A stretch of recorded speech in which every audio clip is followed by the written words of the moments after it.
I opened up Paramount in '91 and I set these rules and I'm going to do it this way and I'm not going to change. And I wanted a company that not only was in home improvements, but was a godly company too.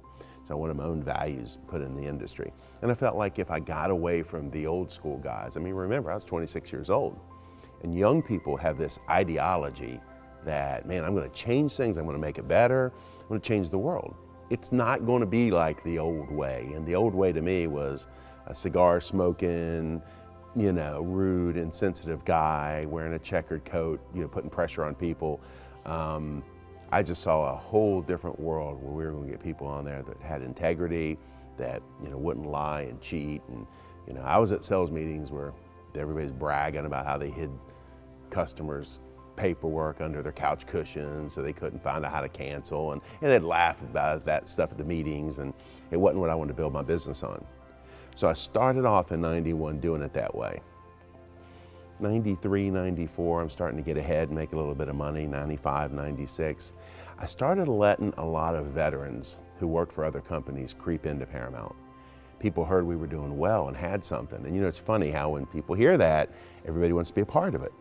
So now I'm getting calls from all these top salesmen all over town wanting to come here to work. And, I would sit and talk with them, and the ones I thought met my standard, I would let them come in. I'll probably tell you this is the best learning thing ever happened to me.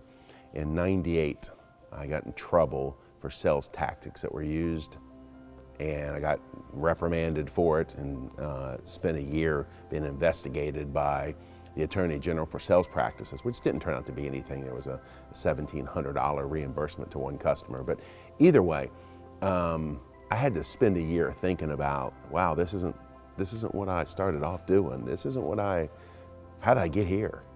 And I realized there's a time to grow, and I'm sitting at a $10 million company at that time every year.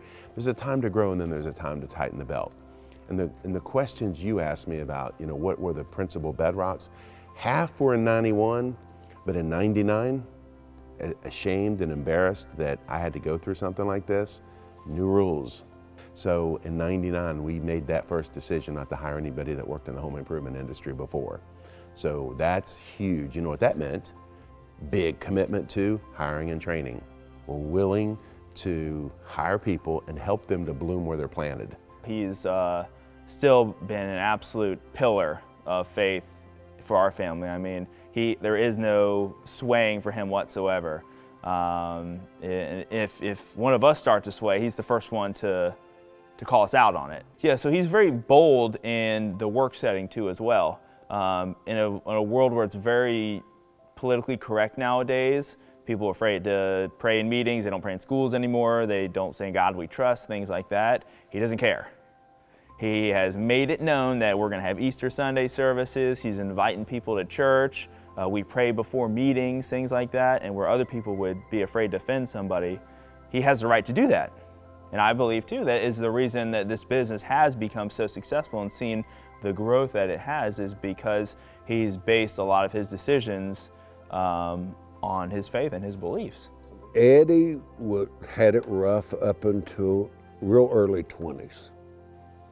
Eddie will tell you that when God changed his life and he got saved, it wasn't too long after that all of a sudden his giving changed, all of a sudden everything about him changed, all the ugliness changed. It was a slow process, and he got sanded on for a few years, and that sanding just turned him into a beautiful person, I thought. I think that Eddie changed from daylight to dark when he was saved. Eddie will tell you that the biggest reason for his success is God, is when he found Jesus. Some of the values that we've had in the last 25 years that I don't foresee us ever changing. We're a very hard-working organization. I think I work about 60 hours a week. I lay up at night at 12, 1 o'clock at night thinking. The reason we get ahead is our people all work very hard, and I run right beside them. We all put our time and hours and effort in. All the management staff, if they have a singular trait, it's that they're all very hard workers.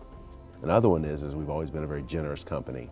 I think as long as we continue making money and doing well, and we're generous and we share and we give to people, whether it's our employees with giveaways or whatever it is, as long as our generosity is there, and it's not just being generous, it's being a cheerful giver. We are happy to give to other people. I think that the Lord will guide me, direct me, and bless His company, whether it's products or any decisions that we choose.